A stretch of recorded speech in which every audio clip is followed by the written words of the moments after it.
Assalamualaikum warahmatullahi wabarakatuh. Jumpa lagi dengan saya Tama dalam Ada Apa Gerangan Season 2. Bagaimana kabar kalian? Semoga selalu diberikan kesehatan dan juga rezeki yang cukup. Kali ini kita akan lanjut kembali cerita yang sebelumnya ya. Cerita kiriman dari Bang Hendra Supriyatna tentang sebuah rumah angker yang berada di daerah perbatasan Indramayu dan Sumedang.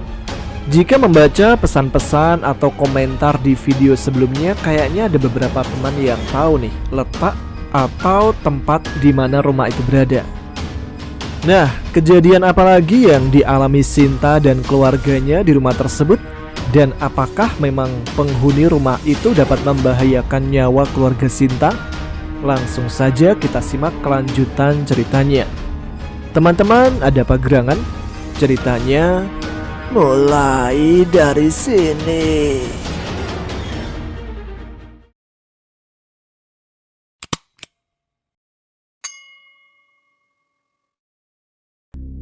Setengah jam perjalanan dari sekolahnya, Sinta sampai di depan rumah. Nampak di depan rumah adik tercintanya yaitu Adit sudah menunggunya pulang. Dan ketika mengetahui Sinta pulang, Adit pun sangat senang. "Ore, kakak pulang," ucap Adit dengan sangat gembira. "Dek, ayo masuk, udah sore. Besok kan kakak libur. Hari Minggu kan, kita main sepuasnya ya," ucap Sinta pada Adit. "Oke kak, asik, hore." Mereka pun masuk ke dalam rumah. Nampak sudah ada Pak Rudi dan Bu Rina yang telah selesai mempersiapkan makan untuk Sinta. "Nak, gimana sekolah barunya?" tanya Bu Rina. "Alhamdulillah Bu, semua teman Sinta baik semua. Apalagi gurunya juga sangat baik. Sinta jadi betah di sekolah baru."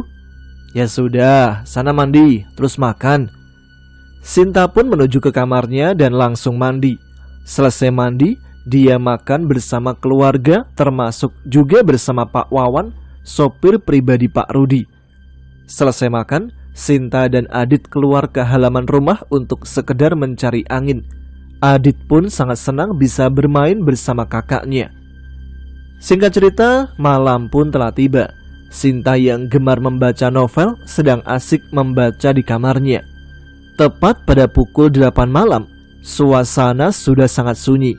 Hanya suara angin dan gesekan pohon, juga suara binatang malam yang terdengar. Namun, ketika sedang asik membaca, Sinta dikagetkan dengan suara gedoran dari jendela kamarnya.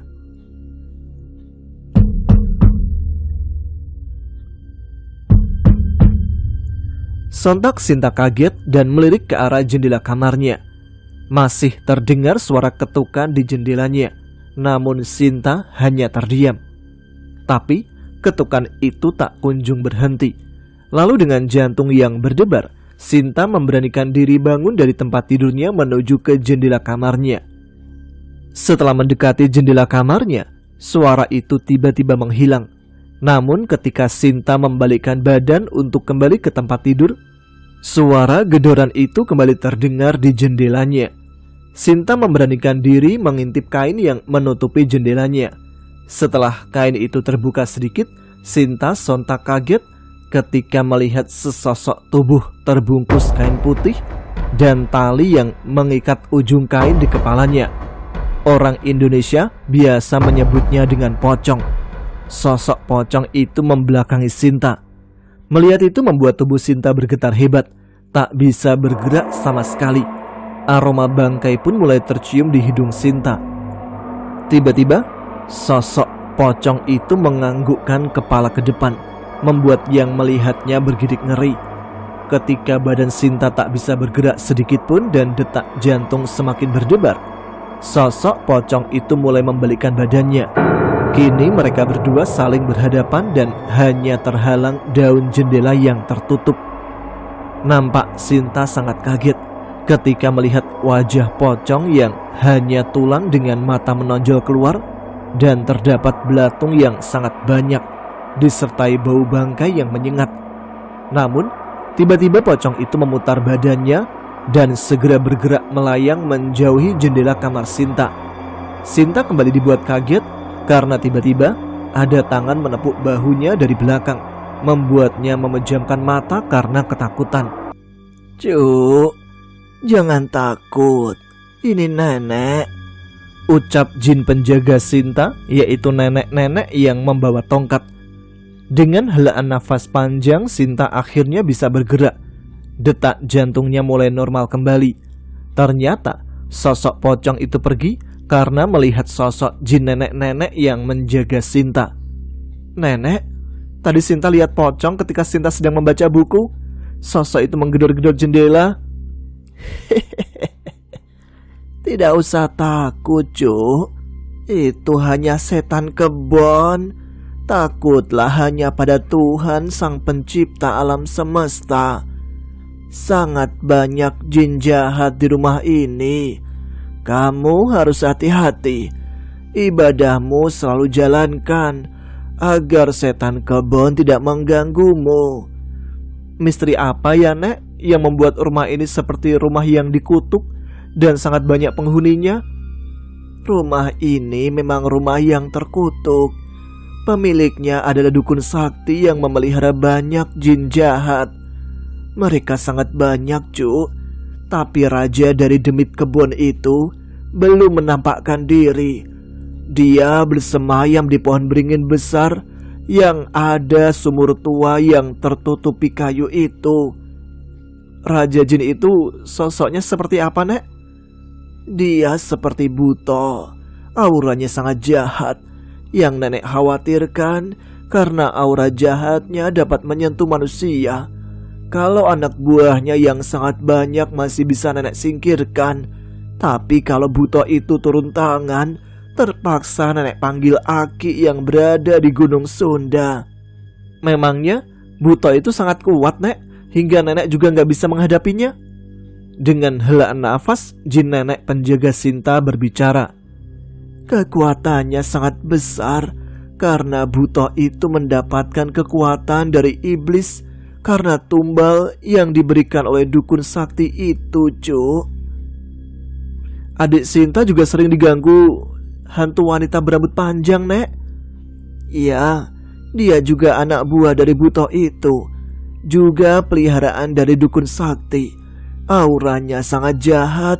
Dia suka anak kecil. Kamu harus hati-hati menjaga adikmu. Biar nanti nenek taruh siluman maung hitam untuk menjaga di depan rumah. Tetap meminta perlindungan hanya kepada Tuhan ya, Cuk.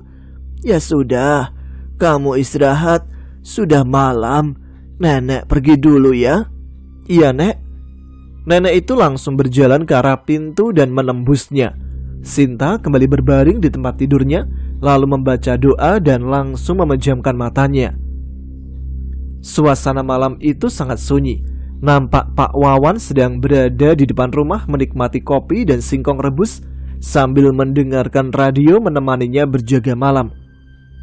Malam ini kok nggak seperti biasanya, sunyi, binatang malam pun nggak terdengar. Ya sudahlah, untung ada radio, jadi nggak sepi-sepi amat. Malam semakin larut. Tepat pukul 12 malam, Pak Wawan yang sedang asik mendengarkan radio dikagetkan dengan suara radio yang berganti saluran sendiri, hingga seperti ada suara seseorang yang bicara. Tinggalkan rumahku, atau kalian semua mati. Sontak Pak Wawan yang sedang menikmati kopi kaget ketika mendengarkan suara samar-samar di radio itu. Pak Wawan pun mendekati radio dan memutar tombol saluran untuk merubah saluran radio. Namun, ketika sedang konsentrasi mencari-cari gelombang radio, hidung Pak Wawan mencium bau bangkai yang menyengat. Ketika sedang mencari sumber bau busuk itu, Pak Wawan kaget dengan badan yang bergetar saat ia melihat di balik pohon mangga yang berada di depan rumah, ada sosok pocong sedang berdiri memandang ke arahnya. Pak Wawan seperti terhipnotis, badannya gemetar, namun tak bisa digerakkan dan juga tak bisa bersuara. Pocong itu mulai menggerakkan badannya menuju ke arah Pak Wawan dengan melayang. Seketika jantung Pak Wawan semakin berdebar sangat kencang. Dikala sosok pocong berdiri di hadapannya dengan jarak 2 meter, Pak Wawan ambruk pingsan. Di minggu pagi yang cerah, mentari mulai mengeluarkan cahayanya untuk menyinari alam. Suara burung bernyanyi ria menandakan pagi yang bahagia. Sinta membuka kedua matanya dan mulai bangun, tidak lupa kain penutup jendela dibuka, dan seketika angin menerpa wajahnya, beriringan dengan cahaya mentari pagi yang hangat. Sementara Pak Rudi sudah duduk dengan anak buahnya yang bernama Pak Restu. Hari ini mereka berdua akan pergi ke kebun jati, sedangkan Adit yang sudah bangun sedang ada di dapur bersama ibunya. "Santi, kamu sudah bangun? Ajak adikmu main di halaman, ibu mau masak." Sinta pun mengajak adiknya menuju ke halaman belakang rumah, di mana di sana terdapat sebuah ayunan kayu. Adit sangat bersemangat dan sangat senang diajak main oleh kakaknya. Mereka berdua bermain ayunan di halaman rumah.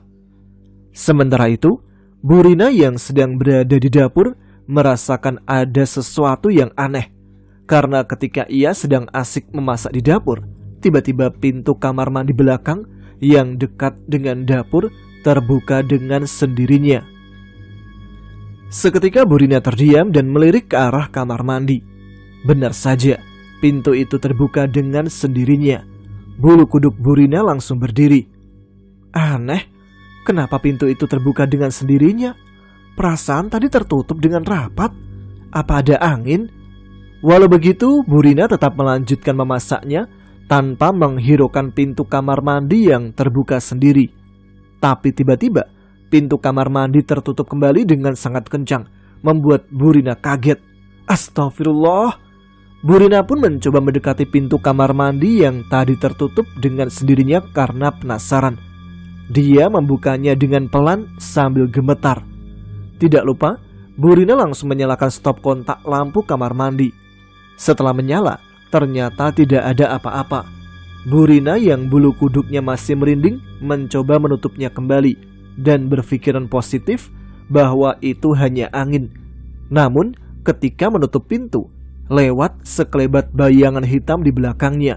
Sontak Bu Rina berbalik badan, namun dia tidak menemukan apa-apa. Bu Rina pun segera mematikan kompor dan menyusul anak-anaknya yang sedang bermain ayunan. Sinta yang melihat ibunya berjalan ke arahnya dari dapur sempat terkejut ketika di belakang ibunya yang sedang berjalan nampak sesosok bayangan hitam besar, membuat pandangan Sinta tak berkedip sedikit pun pada ibunya. "Nak, kamu kenapa? Kok melihat ibu sampai begitu?" tanya Bu Rina. Enggak Bu, Sinta lagi menikmati ayunan sama Adit." Sementara bayangan hitam yang tadi di belakang ibunya sudah menghilang. Sinta lalu melihat ke arah pohon beringin besar. Ternyata sosok bayangan hitam yang tadi dilihatnya sudah berpindah di sebelah pohon beringin besar. Namun saat ini, sosok itu tingginya hampir sama dengan pohon beringin tersebut. Bu Rina yang melihat Sinta dengan ekspresi aneh segera mengajak kedua anaknya untuk masuk ke dalam rumah, karena Bu Rina takut kalau Sinta kembali bisa melihat makhluk-makhluk halus seperti ketika ia kecil dulu. "Nak, sudah yuk, kita balik ke dalam rumah saja. Bawa adikmu ya." "Iya Bu." "Penglihatanmu baik-baik saja kan Nak? Ibu takut seperti kamu kecil dulu waktu usiamu sama dengan adikmu. Ibu takut kejadian itu terulang lagi." "Enggak kok Bu, Sinta baik-baik saja," jawab Sinta dengan sopan pada ibunya. "Ya sudah, ayo masuk ke rumah. Ibu sudah siapkan sarapan." Mereka bertiga pun masuk menuju ke dapur. Setelah beberapa saat melanjutkan masak, mereka bertiga sarapan pagi bersama. Selesai sarapan, Bu Rina menghampiri suaminya yang sedang merokok di depan rumah dan berbicara kepadanya. "Pak, ibu mau ngomong sesuatu." "Iya Bu, mau ngomong apa?" "Sepertinya rumah ini ada sesuatu yang tidak beres." "Tidak beres gimana Bu?" "Kejadian awal menginap di rumah ini, Adit terkunci di kamar mandi belakang. Dan tadi waktu ibu sedang memasak, pintu itu terbuka dan menutup kembali Pak. Dan ada sekelebat bayangan hitam. Dan juga ada yang aneh dengan Sinta. Ibu takut Sinta bisa melihat hal-hal gaib lagi? Itu cuma perasaan ibu aja. Mungkin ibu kecapean, jadi harus banyak istirahat ya. Bu Rina hanya terdiam mendengar ucapan suaminya yang memang dari dulu sedikit tidak percaya dengan adanya makhluk halus. Sinta kecil dulu dianggap oleh bapaknya banyak berhalusinasi karena Sinta kecil dapat melihat makhluk tak kasat mata. Dan sekarang mata Sinta terbuka kembali bisa melihat makhluk halus. Namun Sinta yang sekarang mencoba untuk bisa tenang ketika bisa melihat kembali wujud-wujud menyeramkan karena pesan dari jin nenek-nenek yang selalu mengikuti Sinta bahwa Sinta harus kuat dan mengikhlaskan bahwa pandangannya bisa melihat makhluk tak kasat mata. Adit bersama Sinta berada di kamarnya. Mereka sedang asik membaca novel. Sinta bercita-cita ingin menjadi penulis novel, sedangkan Adit sedang asik bermain mobil-mobilan di kamar Sinta. Sementara itu, ketika Bu Rina dan Pak Rudi mengobrol serius, tiba-tiba datang Pak Restu, bawahan dari Pak Rudi, membawa motor trailnya dengan sangat terburu-buru. Assalamualaikum Pak Rudi. Waalaikumsalam Pak Restu. Maaf Pak Rudi, saya buru-buru kesini. Tadi sedang ada di hutan jati mengawasi para pekerja membersihkan ranting-ranting pohon jati. Tapi tadi sekitar ada 20 pekerja, dan ketika sedang sarapan sebelum bekerja, ada salah satu pekerja yang mengalami kesurupan Pak. Sampai sekarang dia masih mengamuk. Bahkan sekarang sedang dipegang oleh beberapa orang, tapi mereka semua tidak kuat. Kok bisa kesurupan Pak Restu? Saya tidak tahu Pak. Saya juga nggak paham harus ngapain. Pak Rudi menghela nafas panjang. Satu sisi, dia tak percaya dengan hal-hal mistis. Tapi karena menyangkut anak buahnya dan keselamatannya, Pak Rudi pun langsung mempersiapkan perlengkapannya menuju ke hutan jati. Tapi ternyata percakapan itu didengar oleh Sinta yang tadi keluar dari kamarnya untuk sekedar minum air putih. Sinta lalu menghampiri ayahnya. Ya, ada apa? Kok ayah buru-buru? Tadi Sinta dengar ada sesuatu. Apa Sinta boleh ikut? Nah, ada urusan di kebun jati. Sebaiknya Sinta di rumah saja. Ya, Sinta ikut ya, sekalian melihat kebun jati. Karena sedang terburu-buru dan tidak mau berdebat, Pak Rudi pun akhirnya membawa Sinta menuju ke kebun jati dengan membonceng di motornya. Singkat cerita, Pak Rudi, Pak Restu, dan Sinta sampai di kebun jati. Mereka pun segera turun dari motor. Melihat kerumunan para pekerja yang memegang satu pekerja yang mengalami kesurupan, datanglah Pak Rudi, Pak Restu, dan Sinta menghampiri pekerja yang sedang mengalami kesurupan itu. Mata pekerja yang sedang kesurupan itu menatap tajam ke arah Pak Rudi dan tertawa dengan sangat mengerikan. Datang juga kau manusia. Kau manusia, keluargamu akan saya habisi. Beraninya kau menempati rumahku dan seenaknya kau membersihkan hutanku.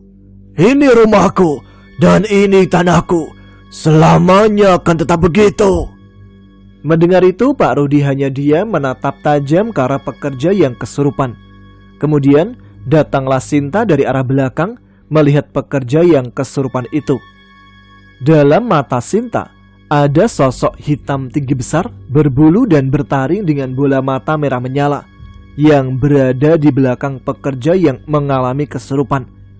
Pekerja itu melirik ke arah Sinta yang sepertinya bisa melihat wujud asli dari makhluk yang merasuki pekerja itu. Kau rupanya bisa melihatku. Sontak para pekerja melihat ke arah Sinta, termasuk Pak Rudi. Sinta memberanikan diri untuk berbicara, walaupun sosok yang biasa disebut gendruwo itu menatap tajam ke arahnya. Iya, aku bisa melihatmu. Aku minta kau pergi dari sini. Jangan ganggu kami. Beraninya kau bocah kecil mengusirku? Aku hanya takut pada Tuhanku, Allah Subhanahu wa Ta'ala, dan kau sebaiknya pergi. Ketika sosok pekerja yang kesurupan itu berjalan menuju ke arah Sinta dan sepertinya akan menyerangnya, tiba-tiba Sinta juga mengalami kesurupan. Sinta berbicara sambil menatap tajam ke arah pekerja yang kesurupan itu. Beraninya kau setan kebun mengganggu cucuku. Hadapi aku kalau kau mampu. Siapa kau, nenek tua? Jangan ikut campur urusanku. Kalau kau menyerang cucuku, kau berhadapan denganku. Lalu Sinta yang sedang kesurupan memegang sebuah ranting kayu jati dan menghantamkannya ke pekerja yang mengalami kesurupan sosok genderuwo itu. Dalam sekali kibasan dari ranting kayu jati itu membuat pekerja itu terjungkal ke belakang dan akhirnya sadar dari kesurupannya. Sinta pun kembali mendapatkan kesadarannya dan melihat pekerja itu dalam keadaan lemah. Pak Rudi pun hanya terdiam melihat Sinta. "Nah, ada apa sebenarnya?" tanya Pak Rudi kepada Sinta. Tapi Sinta hanya menggelengkan kepalanya. "Kamu baik-baik saja kan, Nak? Tadi suara dan jalanmu seperti nenek-nenek." Sinta baik-baik saja kok, Pak. Yang penting pekerja itu udah sadar." Pak Rudi hanya bisa menggelengkan kepala karena dia sama sekali tak bisa mempercayai hal-hal mistis. Anggapan Pak Rudi, mungkin saja anaknya dan pekerja itu hanya berhalusinasi. Kemudian pekerja yang tadi mengalami kesurupan dibawa ke mes yang dekat dengan hutan jati itu. Dan akhirnya Pak Rudi kembali membawa Sinta pulang ke rumahnya dan mempercayakan semua pekerjaan kepada asistennya, yaitu Pak Restu. "Ya sudah, kalau semuanya sudah baik-baik saja, Pak Restu, tolong bantu pekerja tadi. Istirahatkan dia. Kalau nanti sudah pulih, baru boleh kembali bekerja ya. Sekarang saya mau ngantar anak saya pulang ke rumah dulu." "Baik, Pak." "Oh iya, Nak Sinta, Bapak ucapkan terima kasih ya," ucap Pak Restu pada Sinta. Sinta hanya menganggukkan kepala tanda mengiyakan. Dan akhirnya Sinta dan Pak Rudi mengendarai sepeda motor menuju ke rumahnya kembali. Setibanya di rumah, terlihat Bu Rani dan Adit sedang menunggu Pak Wawan yang sedang sakit, yang sedang meringkuk berselimutkan sarung. "Assalamualaikum, Bu." "Waalaikumsalam. Gimana, Pak, di tempat kerja? Apa udah aman?" Ada-ada aja, Bu. Zaman sudah modern begini, katanya ada orang kesurupan. Mereka nggak tahu apa itu kesurupan sebenarnya menurut ilmu medis. Paling pekerja itu kecapean dan berhalusinasi," ucap Pak Rudi menjelaskan pada istrinya. "Oh iya, Pak, Pak Wawan sakit. Tuh, sedang duduk di pojokan dengan sarung.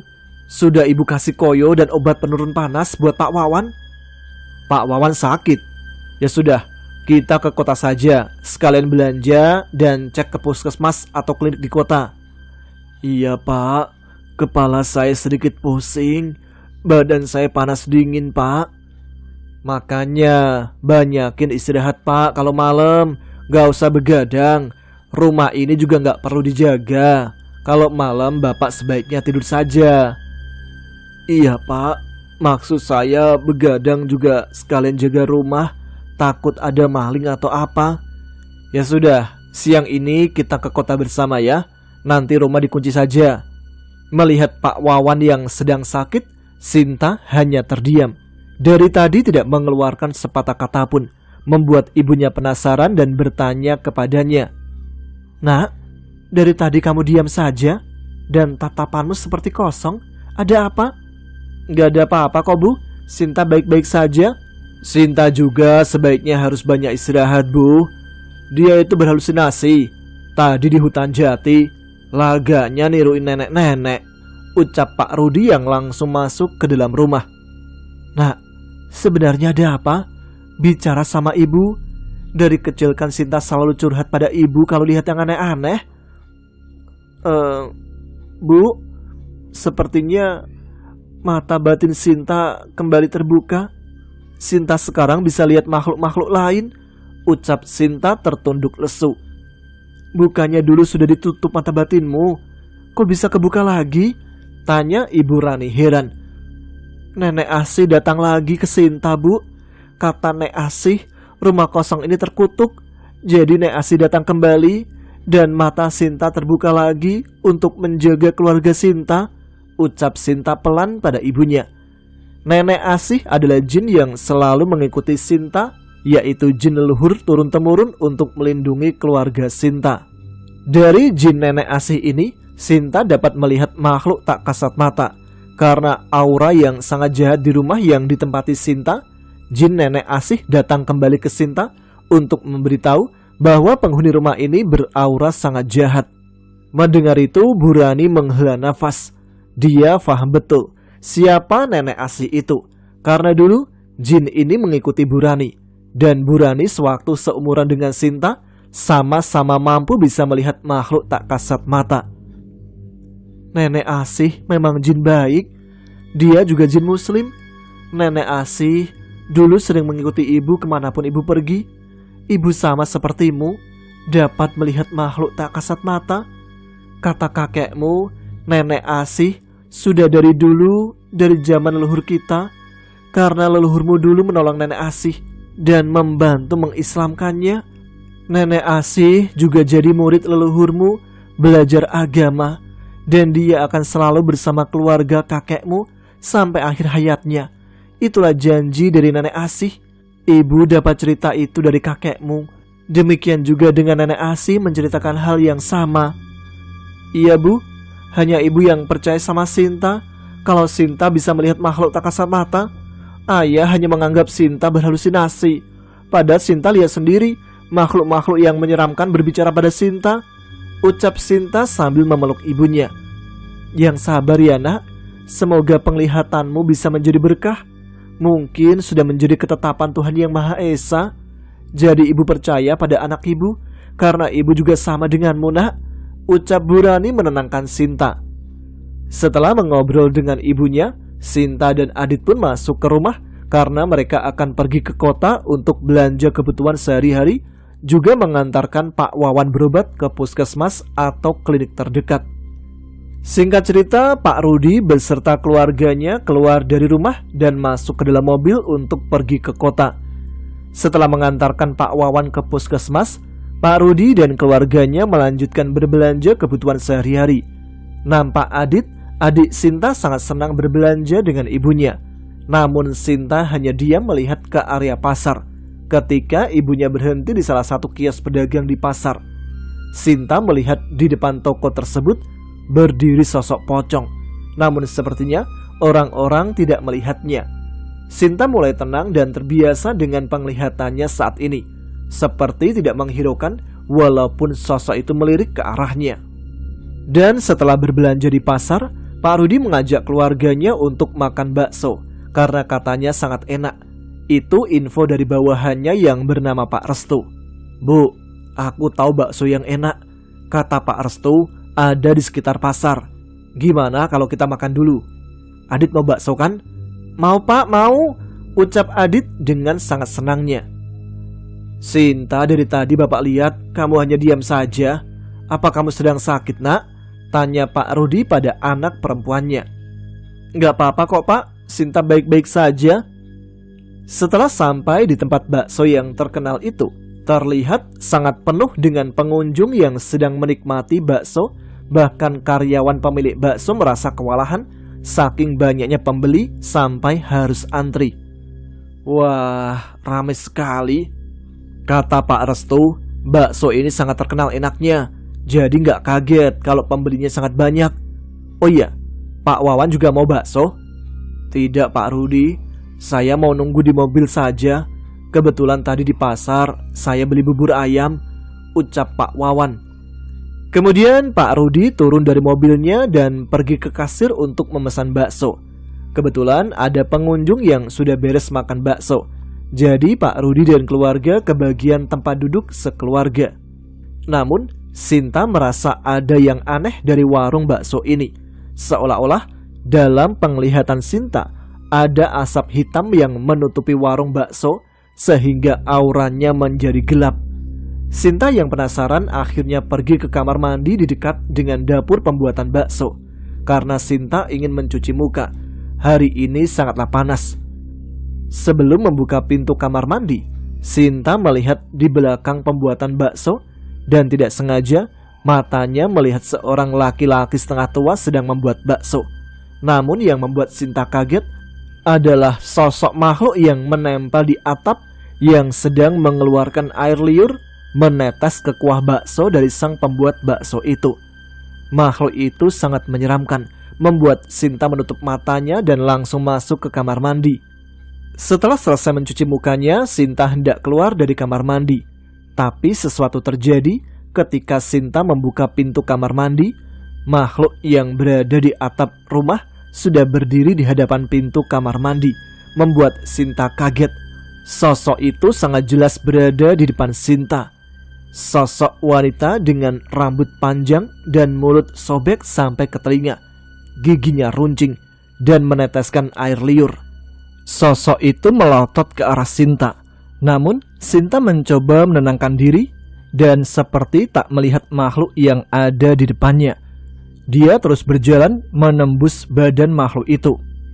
Setelah sampai di meja makan keluarganya, Sinta duduk menatap bakso yang sudah ada di mejanya. Dia hanya terdiam dan melirik ke arah kamar mandi, dan di sana sudah tidak ada lagi sosok menyeramkan tadi. Ayo Sinta, makan. Enak banget ternyata baksonya, apalagi kuahnya. Wah, sedap. Pantesan ramai, ucap Pak Rudi, ayahnya Sinta. Ketika Sinta memegang sendok baksonya, dia langsung merasa mual ketika teringat akan sosok yang tadi meneteskan air liurnya ke arah bakso sebelum disajikan kepada pembeli. Sinta melirik ke arah ibunya sambil menggelengkan kepalanya. Kode itu sangat dihafal betul oleh Burani. Burani menghentikan memakan baksonya, sementara Pak Rudi sangat lahap dengan baksonya. Namun, hal yang mengerikan itu terjadi ketika ada tetesan air dari atas menuju ke mangkok Pak Rudi. Rani melihat tetesan air seperti lendir yang terus menetes ke mangkok ayahnya, dan sumbernya dari atas. Ketika Sinta menengok ke atas, dan dia juga bisa melihat makhluk menjijikkan dan menyeramkan sedang bertengger di atas atap warung. Seketika Burani langsung ingin muntah. Dia pun segera berdiri menuju ke mobil sambil membawa Adit. Sementara Pak Rudi masih asik memakan baksonya, hanya menggeleng-geleng kepala melihat tingkah Sinta dan ibunya. Sinta, ada apa sebenarnya? Kok seperti ketakutan? Sambil menghela nafas panjang, Sinta mulai berbicara pelan pada ibunya. Bu, warung bakso ini sepertinya memakai pesugihan.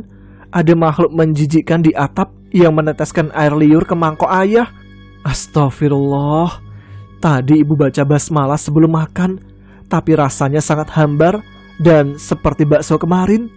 Namun, ketika Sinta sedang mengadu pada ibunya, dia dikagetkan dengan kemunculan tangan di kaca mobil samping yang membuat Sinta tersentak kaget. Sepertinya makhluk itu marah kepadanya. Namun tiba-tiba Sinta seperti tidak sadarkan diri. Sinta menunduk dan berbicara. Hei, makhluk laknat, pergi atau saya musnahkan kau.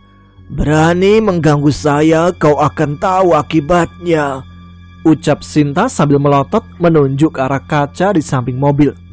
Itu bukan suara Sinta, melainkan suaranya seperti nenek-nenek.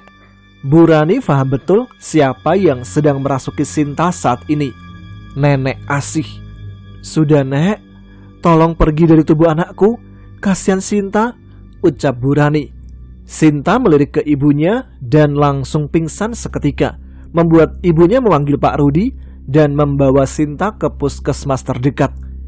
Setelah sadar, Sinta merasa kaget karena dirinya telah berada di puskesmas dan sontak memanggil ibunya karena sangat kaget.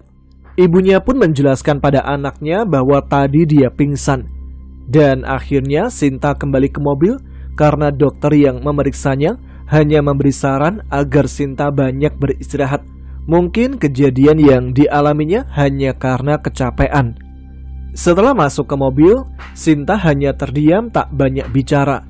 Dia menatap kosong ke arah jendela, melihat pemandangan-pemandangan, hingga akhirnya sampai di rumah kembali. Sinta langsung masuk dan menuju ke kamarnya. Bu, ada apa dengan Sinta? Bapak lihat, dia sangat aneh ketika di warung tadi.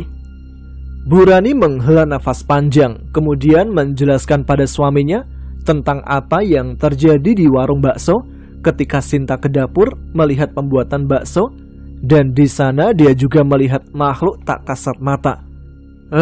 Ada-ada aja. Masa zaman udah modern begini masih percaya dengan adanya makhluk halus? Ucap Pak Rudi di hatinya sambil menggelengkan kepalanya. Rudi, kau akan kuberikan pelajaran. Nah, itu dia kelanjutan cerita dari rumah angker di perbatasan Indramayu dan Sumedang. Masih ada aja ya orang-orang yang mungkin nggak percaya dengan hal gaib, walaupun kejadian janggal itu berada tepat di hadapannya. Tapi semoga saja keluarga Sinta baik-baik saja ketika tinggal di rumah tersebut ya. Sepertinya makhluk-makhluk yang menghuni rumah itu belum banyak melakukan aksinya. Jadi kita tunggu saja episode selanjutnya. Cerita kiriman dari Bang Hendra Supriyatna ini. Baiklah, terima kasih untuk teman-teman sekalian. Terima kasih untuk yang sudah menyimak, like, dan share video dari Ada Apa Gerangan. Silahkan subscribe bagi yang belum. Dan tuliskan komentar. Tunjukkan eksistensi kalian. Hampir lupa. Baiklah, saya Tama harus pamit. Tetap semangat, selamat beristirahat. Wassalamualaikum warahmatullahi wabarakatuh.